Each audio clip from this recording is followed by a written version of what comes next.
Thanks, Ionescu.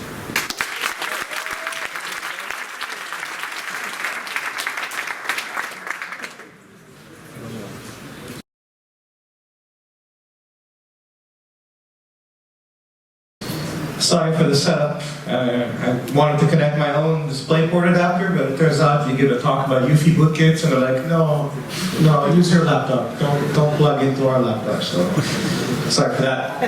Anyway, my name is Ionescu, and I'll talk to you here about advancing the state of UEFI Bootkits. I do a lot of UEFI research on the side. I don't publish most of it, but one of the things I keep noticing and being very disappointed by is nothing's changed since like the first Windows 8 UEFI bootkits. The same BS that doesn't really do anything cool or advanced, and so I gave everyone a chance to do something, but it's been 6-7 years now, so I can give you some new techniques so you can stop doing really lame stuff. And we'll talk about why it's important not to do lame stuff in the UEFI world, because this is becoming more and more relevant to today's computers. Anyways, for those of you who don't know me, the Windows internals, passionate guy, although I never worked at Microsoft. Thank you. This has to be continuously refilled throughout the day. And so, I actually never worked at Microsoft. I never touched a line of Windows code directly. I may have been involved in getting lines of Windows to be written for me. But I worked at Apple for about 5 years on iOS, helping the original core platform team port Mac OS X to iOS for ARM, continuing my Windows research, and these days I work at CrowdStrike, a company I helped co-found almost 7 years now. Started as chief architect, and then now VP of EDR there. But anyway, most of my free time, most of how people know me is through Windows internals research, so I do a lot of talks, publish some books, which are really, really great. You know when you have your desk and your monitor is a little bit too low, you can buy Windows internals books and raise the monitor. It's a really good use for them. So anyway, I'll talk a bit about kind of what's the motivation behind this talk, and then I'll cover kind of some ways of achieving UEFI persistence without files, because as soon as you start going on a file system, well, sorry, but that's kind of lame. And then once you're not patching stuff on disk, what can you do after that? How can you affect the Windows boot process without patching it again, right? Because then you have these people, okay, I'm not a file, but then I patch another thing that is a file. So let's keep away from files or memoryless malware, as half of you in various cyber companies would probably call it. And then we'll talk about how to achieve persistence, because a tethered jailbreak or a tethered attack where you have to keep plugging the UEFI bootkit in every single time is not great. You want to achieve persistence somehow, as well as code execution. You want to keep periodicity. So how do you migrate from being a UEFI bootkit to being a Windows bootkit and make that jump stealthy and in a way that's not obvious? Now, once you are a persistent kernel rootkit loaded by the bootkit, how do you then communicate? Right? You don't want to be NSA and have this amazing internal exploit that comes in with SMB, and then you get kernel code execution, and then you drop a DLL on disk and call load library. I mean, come on, right? So how can we build a communications channel to user space that's a little bit not dropping a DLL on disk, right? And so throughout this talk, we'll kind of get you from end to end. How do you go from firmware to attacking the kernel, to having user space control, to having a C2, and having an end-to-end kind of product good to go for doing security research on people's computers. Right? All right. So if you look at Windows security technology, especially Windows 10, things are getting really, really good. Right? You have things like Hyper-V-based, Device Guard, HyperGuard, System Guard, Octagon, KFG, HVCI, HDSI. They don't even remember the names themselves. But all of these technologies currently, although that is changing, currently assume that firmware is a walled garden and everything in firmware is going great. And that your SMM is great and that your TPM is great. And obviously we know that that's not the case. So if SMM is broken, if Secure Boot is broken, if TXT is broken, none of these things really achieve what they're meant to do. Now, it's not to say Microsoft is not aware of this. They are working on a number of technologies to try to address this. Those technologies, of course, will start assuming that other things are great. There's always something you assume is working okay, up until you get to the CPU, and you hope that at least Intel, knows what they're doing. So, as far as I'm concerned, in today's age, I consider Secure Boot and SMM not real boundaries. I think on any laptop you buy, if you spend a month of research, you will find a way to get an SMM attack or to get a Secure Boot attack. I think they will be very targeted, yes. I think that it's hard to find a generic SMM exploit, but I think if you have a machine you're targeting, you can get into it. And the reality is, most people don't have a million laptops. They have, Dell XPS S13s, which are very popular. They have the Samsung. There's maybe, 12, 15 laptop models that if you find an SMM exploit, yes, you need 15 of them, you have a good way of achieving persistence. And of course, you have physical access, then it's even easier. And organizations that want UEFI, Bootkits, and persistence, they're not cyber criminals trying to get your Monero wallet. They're, you go by the airport in some country, oh, there's a problem with your laptop, we're going to take it in the back for just 30 seconds, oh, your laptop is back. 30 seconds is all they need, right? But then if they're dropping registry write keys and DLLs, then you catch them as soon as you're back home. So what could they be doing that's more interesting than something like that? Because everything in the public that you search for, in terms of how to achieve this, is just pretty terrible. So firmware attacks have to be very targeted, that's true. Unless you find something in the EDK2 reference code from Intel, and everyone is using the same reference code, you're likely not going to find the equivalent of Win30k.sys to Windows XP to Windows 10 bug. So there is that. So the bugs are not harder to find, but they are less generalizable. Now also, UEFI is not yet on every computer in the world. There are still some people out there that run Windows 7 laptops, Windows 7 machines. Obviously there's servers that are still served out on 3, but slowly I think Windows 8 and later migration is starting to take over, and most computers these days are starting to be UEFI computers.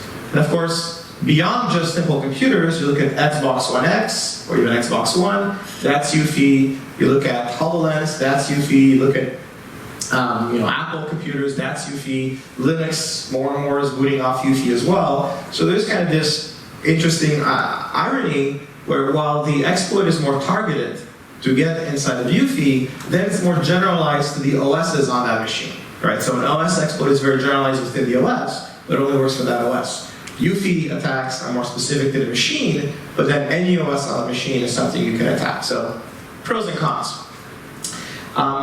Now, when you try to do persistence, one of the things that Patchguard does really well, that's actually not been discussed recently, probably because most of the people who were publishing articles about Patchguard now work at Microsoft on Patchguard. It's the final mitigation. Hire the people who are breaking it. There's actually a lot of weird code in Patchguard that I never really understood why they were doing certain things. Like I was wondering, why do they protect the list of NMI callbacks? Why would I want to have an NMI callback, and why would it be important to make sure the NMI callback is not malicious? Well, of course, when I tried to get persistence from UEFI, I said, oh, I can inject an NMI in the OS and have a little component that receives it. Oh, that's why Patchguard validates NMI callbacks, because that's a really clever way you can get code execution in the OS based on an interrupt. So, kudos to Patchguard for doing things that no one's really talked about, which I'll talk about now. But of course, like every technology, it has its flaws as well. So, a few thank yous, and you probably know some of these people. I'll release the slides tonight or tomorrow morning. So that'll be more relevant when those people see their slides. This was from the original presentation I did on this topic at OffensiveCon in Germany, when I thought I was never going to release these slides. But then Microsoft told me, no, go ahead and release them. You suck, no one cares. I said, okay, fine. So you don't have to take cameras and pictures every second, every slide. It will be up tonight as soon as I'm done. So you'll see every this. Because at security conferences, and thank you for not doing this, I literally have an army of people with giant telephoto lens taking flash pictures every single time. And sometimes I draw on the screen, and I don't know if they sell them at an art auction, and one day they'll be like, add like a zoom-in drawings exhibition. We'll see. So anyway, let's talk about fileless rootkits. So if you look at like all the sample code, even in GitHub now, there's a UEFI rootkit. what it does is it hooks various UEFI protocols, looks for bootmgr.EFI or bootmgfw.EFI, and then does file access to modify it. If they don't modify it on this, then at least they modify it in memory, but they're still basically looking for the file and patching it. This is so lame that if you actually try to build this and submit it to Microsoft for signing, because they actually do have a UEFI signing infrastructure, they will flag you as malware. Now, some of you know that there's Windows drivers out there that do terrible things, like the famous Capcom driver, right, which disabled SMEP. That got signed by Microsoft. So how bad do you have to be for Microsoft's signing infrastructure to detect that you're a bootkit, right? If you do that kind of stuff, you'll get detected right away. Now, what's nice is you don't need to do any of this. The reason these guys are patching is they want to know from UEFI land, when is Windows booting up? Well, you don't need to patch functions in the boot manager. UEFI gives you events to tell you when that's happening. So in UEFI you get an event called EFI event group exit boot services that tells you when the Windows loader is done loading Windows and is about to execute the kernel. And so you get a notification that tells you, this is when you need to patch stuff. Now what's really, really great about UEFI event services is that they are fully synchronous. They're not delivered asynchronously, which means that when the Windows bootloader signals exit boot services, the EFI runtime signals your code and your callback. And this is one single call stack. So if you go a few frames down in your own callback, you have the Windows bootloader there, and you know where it's loaded in physical memory, you've got interesting variables on the stack, you're in a prime position to mess with it in memory. After that, it goes back here, and we're still in physical mode right now. We haven't loaded paging. Very next thing that happens is this then switches to CR3, goes in virtual memory, and then gives you another callback, another event that says virtual memory is set up now. You get another callback in line, and now everything's a virtual address. So now all those physical addresses you hooked and you patched, now you get the virtual addresses too. So what more could you want? You have everything you need in these two callbacks. And one of the structures that we're going to see is the most interesting to patch and to mess around with is called loader parameter block. And that's going to be one of the structures I'm going to show you how you can mess around with. The pointer to that structure is all over the stack. I mean, if you just do something stupid and simple like, show me an address that's on the stack more than 10 times, you're going to find that address right away. And that's exactly the structure that we're going to play around with, because some very interesting things that you can do there. So finding this loader block, for example, obviously you can also build a disassembler, have some sort of internal disassembler using Capstone in your UEFI component, and find pointers to symbols. It's pretty easy because it's all synchronous to know what to go after.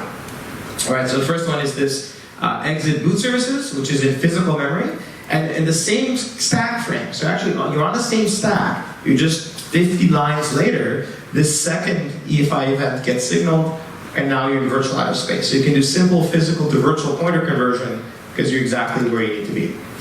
So that's kind of step one. You register for these callbacks, you get called, and you don't have to patch anything in memory. The EFI runtime tells you what to go after. And then suppose you find this loader parameter block. What's so interesting about the loader parameter block? Well, when the Windows kernel is being loaded, the bootloader has to load the kernel and all the drivers the kernel needs, and the hypervisor, and the shim database, and the ACPI tables, and the INF errata, and the ELAM hive, and the page tables, and the kernel imports, and get boot entropy, and hash all the files, and check the signatures, and stuff like that. All this stuff it has to do. And then tell the kernel, I've done all this, and I've loaded this here, and I've loaded that here, and I've loaded this here, and this is there, and this works like this, and this is the hash of this, and this is the signature of that. And it passes all that information in this gigantic structure called the loader parameter block. Now, Microsoft never officially documented the structure, but if you Google online, I'm sure you can find things like the NT4 and Windows 2000 source code, which leaked more than a decade ago. They're in there. So some people use that. Then they made the accident to give to certain universities around the world, such as Romanian universities, and I'm Romanian, I can say this, it's not racist, source code of the Windows kernel. Now, if you give a Romanian student Windows kernel source code, and it's going to be online the next day. Okay, and that's what happened. All right, and they also gave it to other countries with similar types of students, but I'll make fun of my own country. So it leaked again in 2003. And then they changed the structure in Vista and Windows 7, and people didn't know what it looked like anymore. But thankfully, in the Windows 7 public symbol files, they put in the PDB. So now it's in the symbol files. Great. So you can actually see what it looks like in the Windows 7 symbols. Then they're like, whoops, we probably shouldn't be telling people what the structure looks like. Security through obscurity. And so Windows 8, they got rid of it. Windows 8.1, it's gone again. And then Windows 10, they did something better than putting the symbol files. They put in a header file.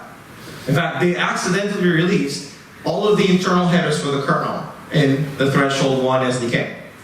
And then I told them, like, hey, you know, like all of Midwind's headers are here. Like there's headers that say, private should never be used outside of Microsoft. All of the system calls for Windows 10, all the NT calls, all of them with the SAL annotations, and this just leaked. And I told myself, like, oh yeah, thank you. And then Threshold 2 SDK came out, and again. And then Redstone 1 SDK, and again. And Redstone 2 Beta SDK, and I said, guys, come on, do you not care anymore? Why don't you just open source the whole thing? And so finally, it disappeared. But for basically 3-4 SDK releases, you had the actual internal header files, which had, I don't have the comment anymore here. But for example, there was a comment saying, you know, if def ARM64, and okay, ARM64 machines are coming out this month. 3 years ago, who knew that there was going to be Windows 10 ARM64? And then it had things like, if Qualcomm microvisor in like Andromeda device 1 is loaded, then, like, do you really want to talk about Qualcomm hypervisors and Andromeda devices? And so there were lots of other interesting things outside of that. So here's, for example, what a loader block looks like. Obviously, there's, for example, the load order list head, which is the list of all the drivers that are going to load. The early launch list head, so those of you who work in, you know, cyber, EDR, EV, whatever companies, if you have a ELAN driver, the reason your ELAN driver loads, it's because it's in this list. If I would like your ELAN driver not to load, all I have to do is remove it from this list. I don't have to patch one disk or delete it or mess with your entry point. I remove you from a linked list that no one even knows is there, and just like that, the ELAN driver doesn't load, right? Unless you somehow detect that you haven't loaded, who knows your ELAN driver hasn't loaded, right? The registry is here, the kernel stack is here, the kernel load options are here, right? So maybe I'd like to do something very sneaky where I have an exploit that unfortunately dep protects against. You know, it's a really old, crappy exploit, and dep stops me. Maybe I just add no execute equals off, and you don't have dep support anymore. And how many people do you think check their computers with Process Hacker to see, do I still have dep or not, right? It's a very kind of subtle thing that you can do. Or maybe I enable debugging, and you have no idea that I've secretly enabled debugging. Even if you enable Secure Boot, I can still add /debug there, and now the debug interface is active, and I use the debug interface. Or maybe I patch the registry in memory, and I mess with certain keys that are there, right? And so all of these are possibilities that you can do. Not just that, but when Windows calls UEFI runtime functions, it doesn't look up for the UEFI runtime table, it grabs the functions from here. So I don't have to patch firmware. I don't have to do that. I can just patch the structure that has the pointers that Windows then uses to call firmware. In here, there's even a flag that says, should I run firmware in VTL1? So if you know about the virtual secure mode, I can just set one flag equal to 1, and now any pointer here runs the VTL1. Boom, now I get hypervisor access. So very interesting structure to play with. Another example is, let's say you do have one of those ELAN drivers that security companies use. As part of your ELAN driver, for performance reasons, Windows gives you the hash and a certificate of every boot driver. Because if all your antivirus drivers are hashing and checking every boot driver during boot, then Windows boots in 50 seconds instead of 5 seconds. So Windows already computes the hash, Windows already computes the certificate chain, and then gives it to you. Because it stores it in the loader block. And I want to pretend that I'm a different hash, I'll just edit my own image hash. And as an ELAN driver, you're not allowed to hash the input. It's actually against the licensing. You have to trust the hash that the OS gives you. The OS gives you a hash that's stored in memory that I can overwrite. Or I want to pretend that Microsoft signed. All I have to do is change certificate issuer, nice little Unicode string here, Windows, Certificate Publisher, Microsoft CA, and now for all intents and purposes, I'm going to look Microsoft Sign. Right? These are all simple in-memory modifications you can do that leave very little trace unless somehow, how are you going to know if someone is really giving you the real hash or not? So, all these things you can do. Change load options, unload drivers, edit SHA hashes, call EFI runtime service in the wrong mode, patch the registry. I mean, if you look at the structure, you can't find other, this is only like a tenth of what's really there. If you can't find at least a few ideas, then you're in the wrong talk. Now that's only the loader block. Then there's also the loader block extension. And the loader block extension has even more things in there. And again, that leaked into Windows 7 symbols, and it also leaked in Windows 10 header files. And so the extension, I'm not going to go over all these fields, but there's things like the errata manager file, which at some point I should do a talk on the errata manager, just most people don't know what that is. The SN bias tables, the driver compatibility database, if you're booting off the network, a bunch of firmware memory, ACPI tables, which we'll talk about. All sorts of boot application persistent data. That sounds interesting. I can attach new hives. Again, all these are things you can read and also write. Hypervisor stuff. One of my favorite ones is boot entropy. Right? One of the problems you have when you want to build good randomization of kernel memory is very early at boot. If you want to generate good random numbers, what's your entropy source? You don't have any interrupts yet, there's no user input, there's no processes, the machine is very quiet, so how do you get entropy? Well, in the boot phase, there's a bunch of ways to do that. Through ACPI, through UEFI, there are RD-RAND on newer Sandy Bridge computers, so there are ways to get boot entropy. All of that boot entropy gets computed in a seed that gets stored here, and then the kernel, as it generates the first few hundred random numbers before it has its own entropy, trusts that entropy. Of course, I set that all to 0, now I'm going to guess every single random address you're going to create, or I set it to a seed that I control. And it's a very subtle attack where I'm just destroying your boot entropy, which then I can use to do something more nefarious. And how many people know to even check that, right? How do you know your boot entropy isn't 0 every single time you boot? You have basically no idea that if that's really happening or not. So anyway, you can mess with that data, and sure, do some fun things, but that's not quite persistence, right? Now you're modifying how Windows behaves, but how do you persist as part of Windows? How do you do stuff while Windows is running as well? And so with UEFI, they actually put in the standard the fact that you can have what's called runtime code and runtime data. And runtime code and runtime data persists even while the OS is running. This is used, for example, for reading and writing firmware variables. When you read and write firmware variables, Windows is calling the HAL then calls UEFI, and there's some firmware code that executes during that time. Or, for example, if you do a firmware upgrade, from Windows Update, you get a new update, that update gets written into firmware into what's called a capsule while Windows is running, and then reboot, the firmware gets updated. Or one last example, resetting. When you go to start, shut down Windows, one of the very last things that happens is a UEFI runtime call to reset system is actually done. So of course you could pass those functions and then you get called whenever one of these things happens. But that's actually pretty obvious. Like if you pass the runtime table, most people who understand a little bit about UEFI know how to check that. So we'll see there's some more intelligent things we can do. But one of the nice benefits about this, by the way, is that UEFI runtime memory up until Redstone 4 was not in crash dumps. Because when Windows generates a crash dump, it looks at what is OS memory, and it writes OS memory. Because you don't want to write a graphics frame buffer inside the crash dump file. Well, runtime memory isn't OS memory. So that kind of became hidden from the crash dump world. In Redstone 4, they now add a block in the crash dump where they include that information as well. Because obviously not, if you have a crash dump without UEFI runtime memory, it's a nice way to kind of hide what you have there. So, okay, so you have some runtime code, but if you don't patch the runtime table, which is very obvious, how do you get your code to execute? It's there in memory, it's latent, it's like an infection waiting to attack, but how do you get it to trigger? Of course, you could patch some function in the kernel to call you, right? That's what all the lame attackers do. They take the entry point, they put a jump instruction to their code, and now your code runs. But now if I look in memory, my entry point has a jump instruction. Okay, maybe you replace it back, but now I see the memory is copy on write. I don't want to patch things, I don't want to patch code in memory, especially if we have systems with hypervisor code integrity. Now the hypervisor is going to see that you're patching code. Kernel control flow guard is going to come into play. So there's a lot of mitigations that make it hard for you to patch the kernel to call your code. So is there a data-only way that we can get this?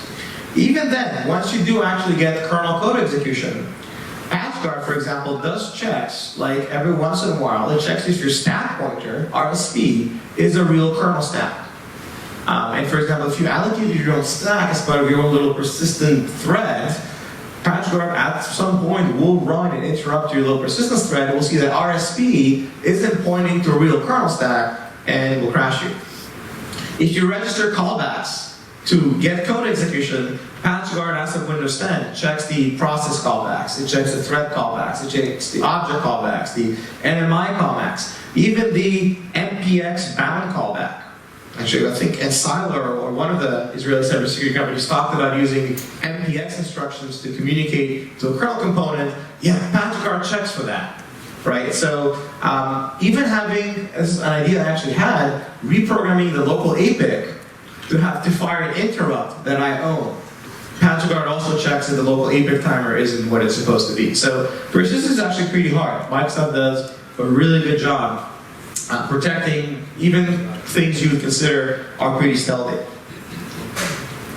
So as I was discovering all the things Patchguard was doing, I had this revelation. Wait, Patchguard itself is hidden, obfuscated, invisible code that runs every once in a while.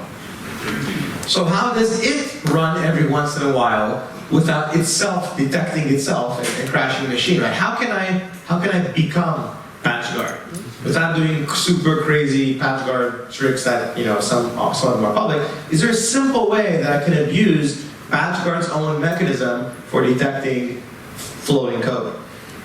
Well, yes, there is. We can actually use Patchguard as a friend, as the way we achieve code execution, as one of the ways that we can achieve code execution. And so my idea was, okay, can I find some callback in the kernel, or some linked list or some data structure that gets my code to execute? Instead of patching something, can I, before the kernel loads, before Patchguard actually, to basically be protected by Patchguard, make the kernel think it's supposed to call something, right? So let's say you have, for example, a global callback, I'll call type def to some function called G callback. And let's say in your static constructor, which I'll call an int, you don't do anything. And then you have a function called register callback, which basically does G callback equals, well, I guess you should have an argument. So let's pretend I didn't make a mistake here, and let's add an arc1. And that's my register. And then let's say the OS somewhere has some sort of built-in periodic code that already exists. So there's some sort of timer, or some sort of whatever, DBC, that basically does if G callback, then G callback. So the idea here is, because the initializer isn't doing what it should be doing, which is what? G callback equals 0, if while the kernel is in memory, you come in and you override this with something custom, and no one ever calls this, because let's say this is a rare function, or no one has ever meant to call this, or etc., or maybe it gets called much later, where you don't care anymore. If this code runs before anyone registers it, right? This is almost a design flaw in a sense, where right, this should really be setting some sort of callback is registered, and this one should check if a callback is registered or not. Well, then basically, if I can override this, then this will call me. So I wanted to look, is there a linked list, is there a data structure like this, where I can insert myself at the right time and get code execution without patching. I mean, I still patched the global variable, but I patched it before the kernel even knew what the normal value is supposed to be. One of the cool things Patchguard does is it captures a hash of the initial state of the kernel, and if the kernel ever changes, detects that, well, Patchguard will actually protect me. In fact, if someone comes in and registers a callback, Patchguard is going to say, wait, there's a callback already there. You're a bad guy. Right, so this is what I was trying to go after. And I eventually found an interesting thing called ALPC message log list head, which is a linked list of ALPC callbacks that get called whenever an ALPC message gets sent. There is an internal function to register an ALPC callback handler, but no one ever calls this. So it exists, but unless you turn on like custom ETW tracing, no one ever inserts anything in this list. But every time there's an ALPC message, the kernel checks if there's something in that list, and if so, calls it. So I basically got code execution every single time there was an ALPC message. Getting code execution once is enough. Getting it every once in a while is even better. So I had this whole talk back in like October, November, ready to go. Of course, every once in a while when you're developing, you get bugs, things crash. All I know is that as I'm ready to give this talk in January, suddenly in RS3, they start initializing that link list. They clear it as the kernel's loading. So like, interesting. Like out of all the variables they don't clear, this one is now cleared in RS3. Telemetry, right? Telemetry.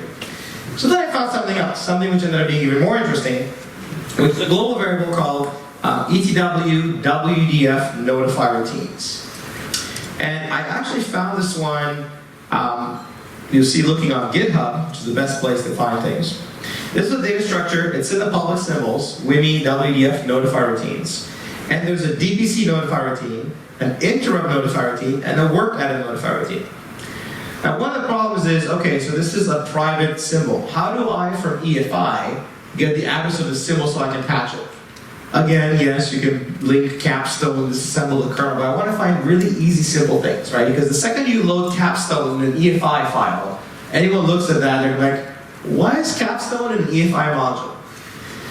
So it turns out there's actually an exported kernel call, WIMI query trace information, that gives you the address of the symbol. And there's this misconception that, hold on, I'm in UEFI. I can't call a kernel function. If the only thing this function does is return you the address of that, and it doesn't make any allocation, it doesn't do any wait, it doesn't call any other kernel APIs that have any dependencies, this is basically a function that just does move RAX 0x some relocated address. It's basically, give me the symbol of this really cool variable that's great to patch, and you get it for free. Right? In fact, some of you might be surprised to know that in Windows 10, Explorer.exe actually links with NTOS kernel.exe and actually calls getproc at work. We actually had the detection if you try to load NTOS kernel in user space and start calling getproc address, because it sounds like you're ready to do an exploit. But we false positive on every Windows 10 computer in the world, because Explorer calls load library on NTOS kernel, calls getproc address, and calls a kernel function. And you're like, how is that possible? That kernel function just does CPU ID and checks if the hypervisor is loaded or not. Because they were too lazy to create a hypervisor is loaded.dll, so they just call the function the kernel has, because hey, CPU ID works in user space too. Anyway, same idea here. You can call WIMI query trace information from UEFI. You get the address without parsing symbols and doing any of that. Then you can just write any address you want here, any address you want here, and or any address you want here, and now every DPC, you get a callback. Every interrupt, you get a callback. Every work item, you get a callback. Just perfect. You get an interrupt at high level, you get a callback at high level, you get a callback at DPC level, you get a callback at passive level. It's like, it's designed for this. If you go on GitHub, WDF, which is the Windows Driver Foundation, is open source. And you see instead of WDF, they call in their entry point this function to get all the callbacks. So this basically now has your Bootkit callbacks. And then every DPC, if there's a callback, they call it. Every interrupt, if there's a callback, they call it. So now you get a nice little call from WDF every time you load. Once you load once, what do you do after that? Because yes, you could then get called every single interrupt after that, but if every interrupt and every DPC, there's a piece of you that keeps executing, this increases the chance that you're going to get caught. So what would be good is to get code execution once, to know that, okay, kernel's up and running, drivers are up and running, now I want to migrate to executing periodically in a sneakier way. And you don't want to keep reusing the same activation path, because if you use it 10,000 times, you'll eventually get caught. So this is how I execute once. How do I execute after? How do I keep executing after that? And this is how I thought about Patchguard. Patchguard is something that executes every once in a while. So if there's a defender on the blue team and they're looking at their machine and they see something executing every once in a while that executes the same way Patchguard executes, they're going to think that's just Patchguard doing Patchguard things. We all know that Windows has a piece of free-floating code that looks kind of weird that executes every few once, so we ignore it. So how do I make myself look like Patchguard? Well, there's a bunch of ways that Patchguard executes. But one of the ways no one has ever talked about is that in the HAL, every time there's a clock interrupt, every 50 milliseconds, the HAL checks if a help clockwork union is set. And of course, Patchguard loves to use symbols that are legitimate sounding and that make you think, no, there's no Patchguard here. And so if there is a help clockwork union, then we're going to MCA QDPC. MCA means machine checker board. So you look at this, you think, oh, this is just the HAL doing HAL stuff. And of course, MCA QDPC basically gets the address of the PRCB. Then, from the PRCB, it reads HAL reserved 7. And of course, it says reserved, so you're not supposed to look at things that say reserved. And then basically sets it to 0, and then queues a DPC pointed to whatever this is reserved trust me is. So it's even better that it doesn't call that function. It queues a DPC that will execute a little bit later at whatever that DPC structure actually is. So once I execute once, I build a KDPC structure, I shove it in HAL reserved 7, and 2 minutes later, I execute. Then, if I want to execute 2 minutes later, I do that again, because this got reset to 0. So I basically control when and how often I want to execute. And if you all go on your computers right now and go in WinBag and look at HAL reserved 7 and you see there's something there, do you have Alex's Bootkit? No, you just have Patchguard. How do you know if that's a DPC pointing to my Bootkit or if that's a DPC pointing to Patchguard? Because both our code is going to look obfuscated, encrypted, unless you know how to bypass all that, and how many people even know how to look at this, right, before today. And then you can build even crazier things. Like, for example, instead of building your own DPC and making that point to your DPC, you can use like ROP-like techniques, where you take an existing DPC that already exists and just patch its callback. So this points to a legitimate DPC, but that DPC actually calls another callback instead of the one it's supposed to. So for example, the KPRCB, there actually is a DPC that's already there. So you can patch the DPC that's already there, you don't have to do any memory allocation, and make it point somewhere else. In fact, there are even some DPCs whose callback is basically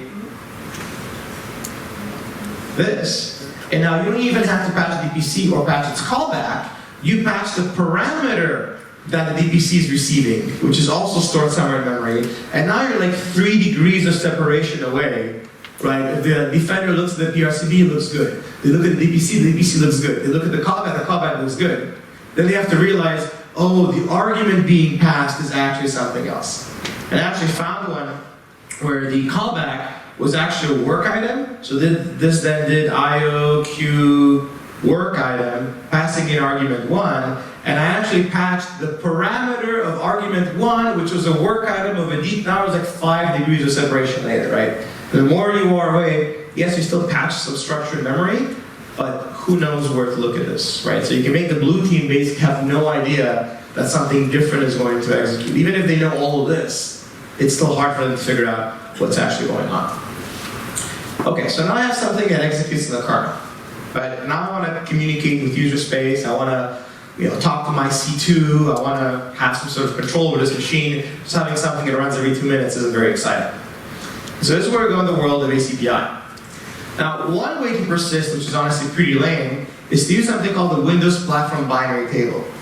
If you don't know this by now, when SMSS starts up, it reads the ACPI tables, and it looks for a table called WBPT, the Windows Binary Platform Table. If it sees this table, it writes it to disk. So it just basically acts as a dropper, and then it just executes whatever is there. So there's some random piece of RAM, Windows writes it into disk, into wpp bin.exe, and then it runs it. They implemented this for LoJack, because LoJack, which is a PC version of Find My Mac, basically used to drive Microsoft crazy by hooking AutoCheck and patching the Windows bootloader. I mean, if you make an EDR product, 80% of your data is you're detecting LoJack on customer systems. Because that thing is the world's worst, nastiest rootkit. So Microsoft was really annoyed with every Windows machine having a built-in, absolute software, LoJack software. So they told LoJack, look, we're not going to let you patch all these things anymore, but then people will steal computers. Okay, we'll give you an ACPI table, you write your persistent user mode crap there, and then we'll write it to disk and execute it. And so LoJack uses this now. But then of course Lenovo got caught 2 years ago, you're going to write something to disk and execute. So even if even if the user reinstalls Windows, I get to have my custom OEM, AOL online, welcome to. So a bunch of companies got caught using this, which is why I don't think it's that interesting anymore, because it's all over the news now. It was a year ago that there is this magic ACPI table that Windows executes, and plus it writes a file on disk. I don't want to have a file on disk. But it gives you to know, you should go look at your ACPI tables, make sure you don't have a binary platform table. So this is very visible. It even writes the event log. It even executes a method. So I talked about this at SideScan 3 years ago, mostly just putting it back for reference. What's more interesting though are other attacks that we can do. Now what is worth talking about though is that ACPI tables, where do they come from? Well, they actually come from firmware. In UEFI, there is a function called install ACPI table, and the ACPI tables come from firmware. So if you own firmware, you also own ACPI. So what can we put in ACPI that's more interesting than a WBPT? Some of this has been talked about in the past, but no one's really thought about how to integrate it end to end. So ACPI is a bunch of tables, but it's also a script language called ASL or ACPI script language. The ASL gets compiled by the vendor into firmware bytecode called AML or ACPI markup language. Then every OS in the world has an AML bytecode interpreter, so that every time you change the brightness on your laptop, every time you hover over the battery icon to the taskbar, every time you close and open your lid, and many other things, plug and unplug your AC adapter, the OS is then parsing at ring 0 AML bytecode, and hopefully the parser is secure, in these ACPI tables. So instead of actually having a file that we drop on disk, we can have some AML code. 99% of users still have no idea what AML code or what AML code is.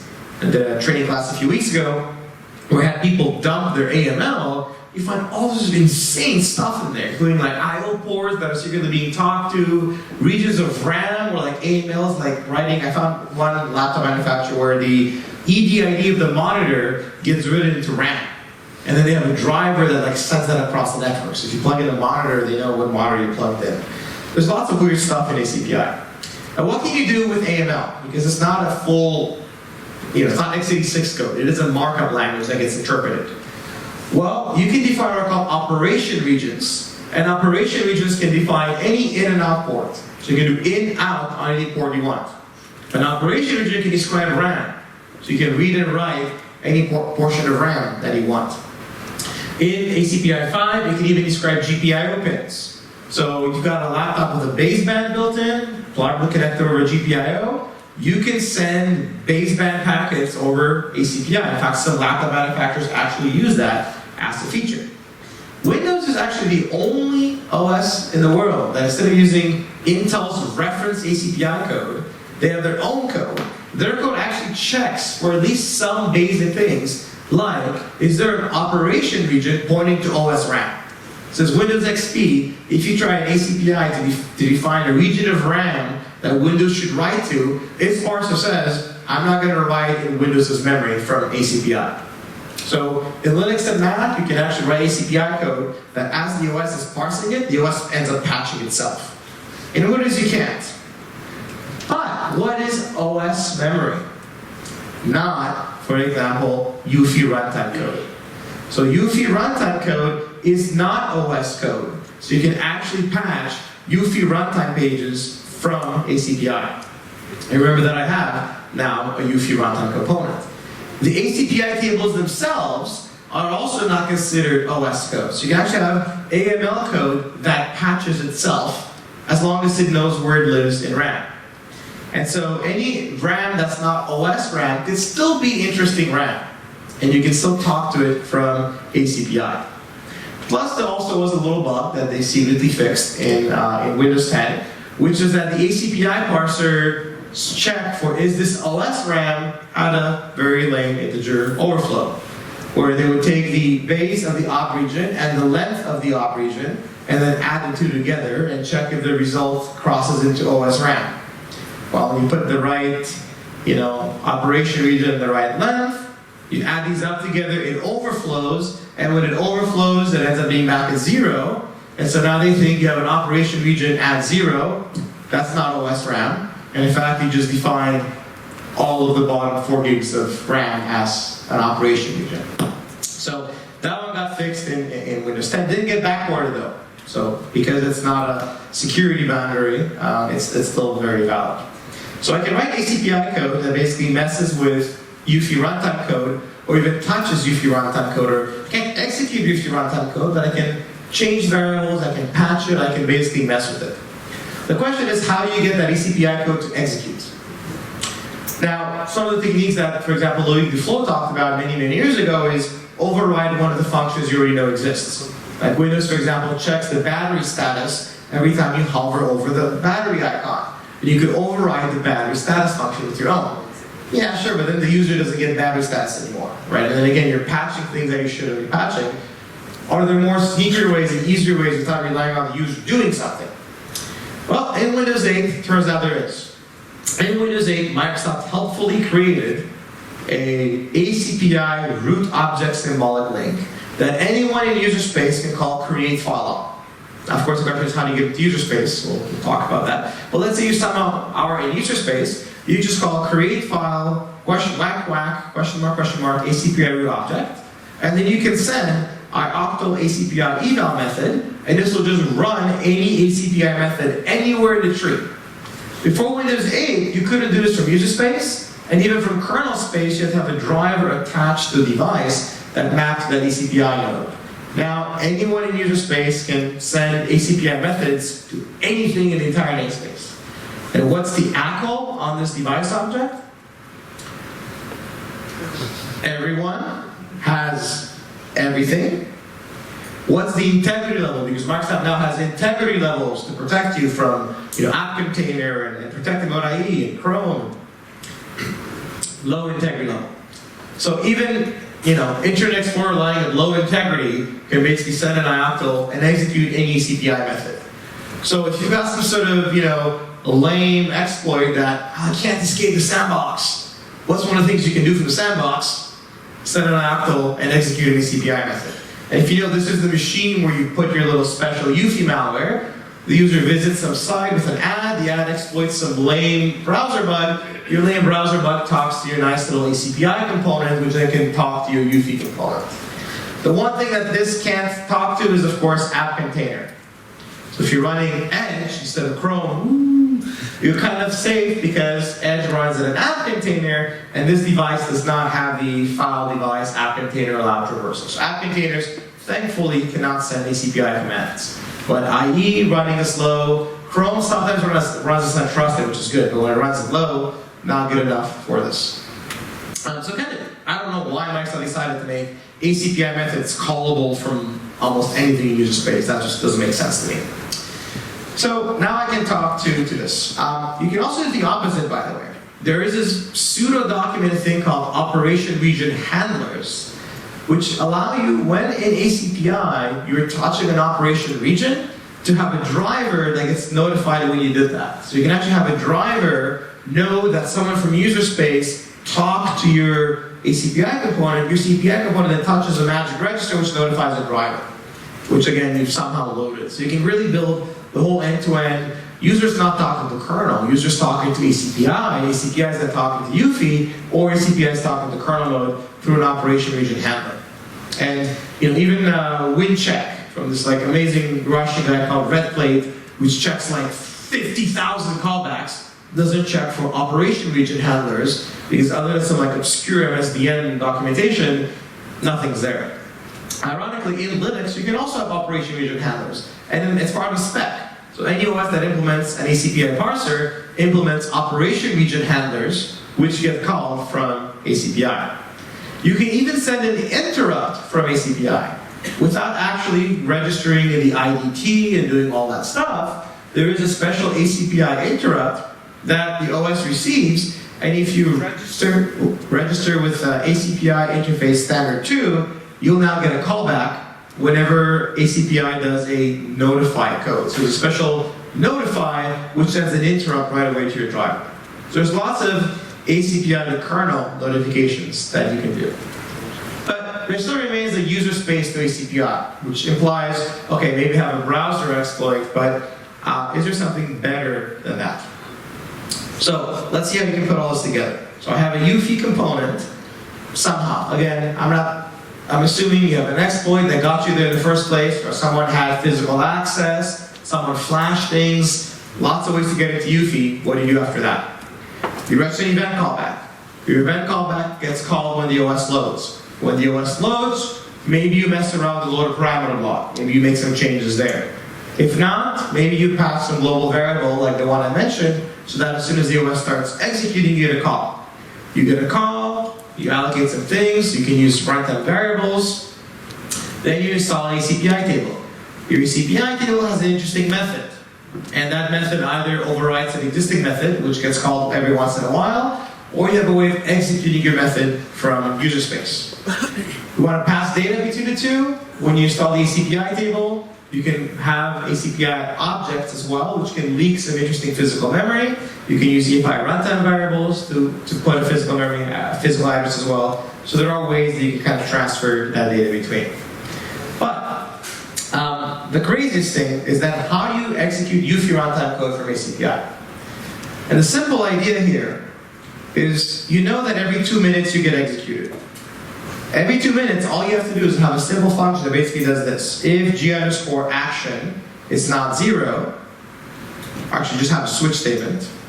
Switch g_action.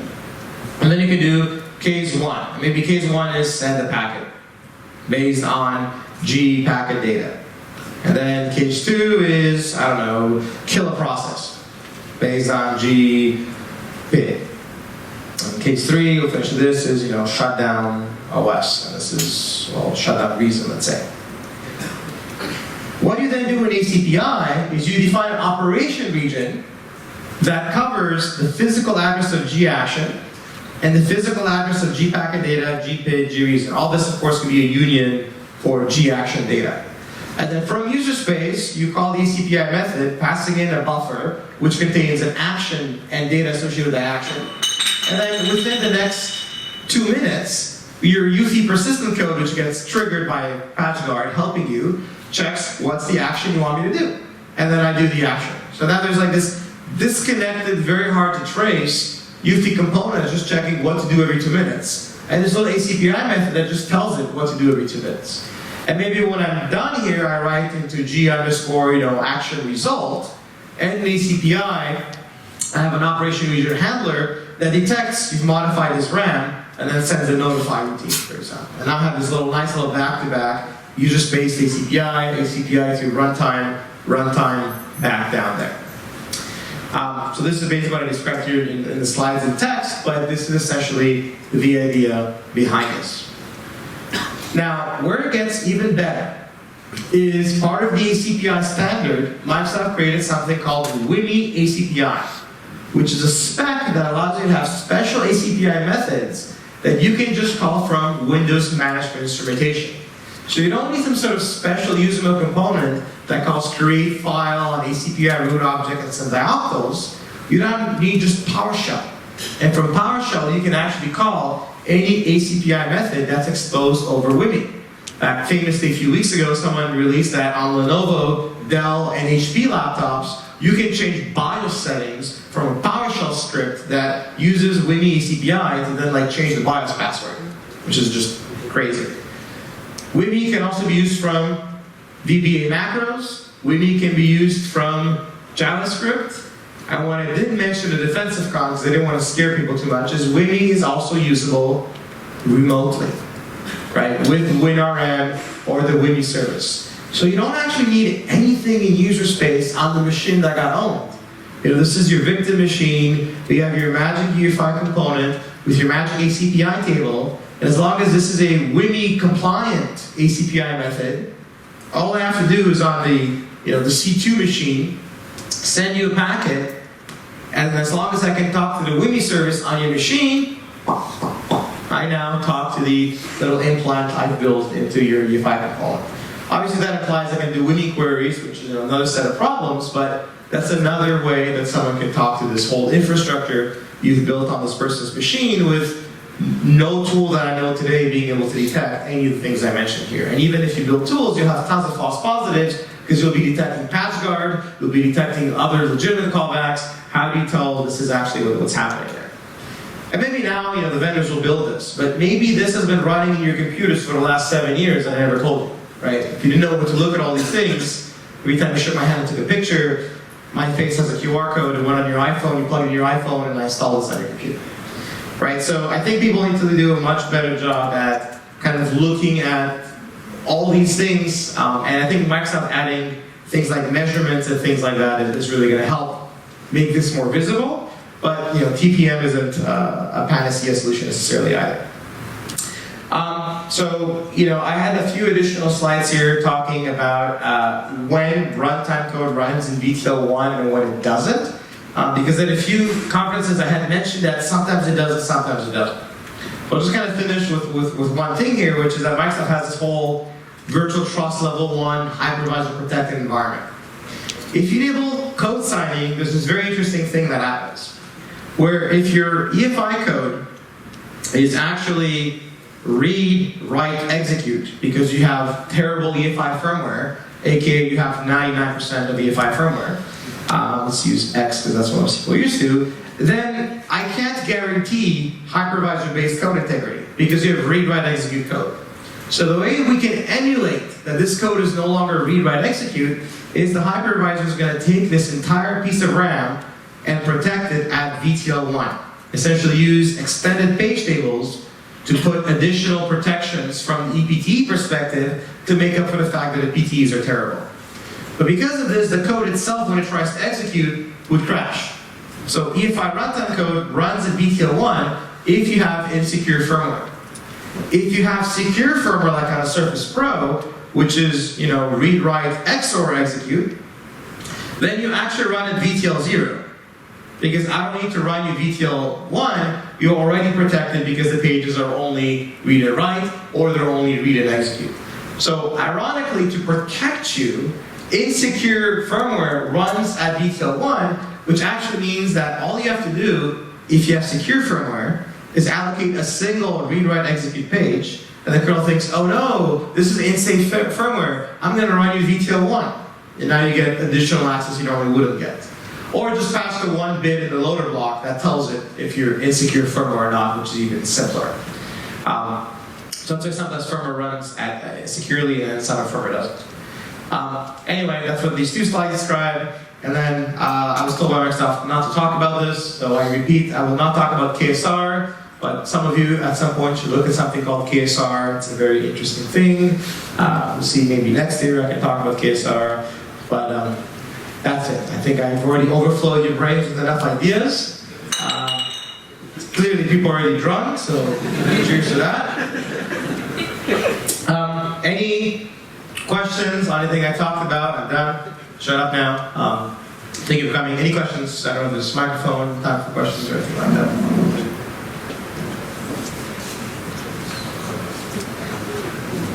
Go on.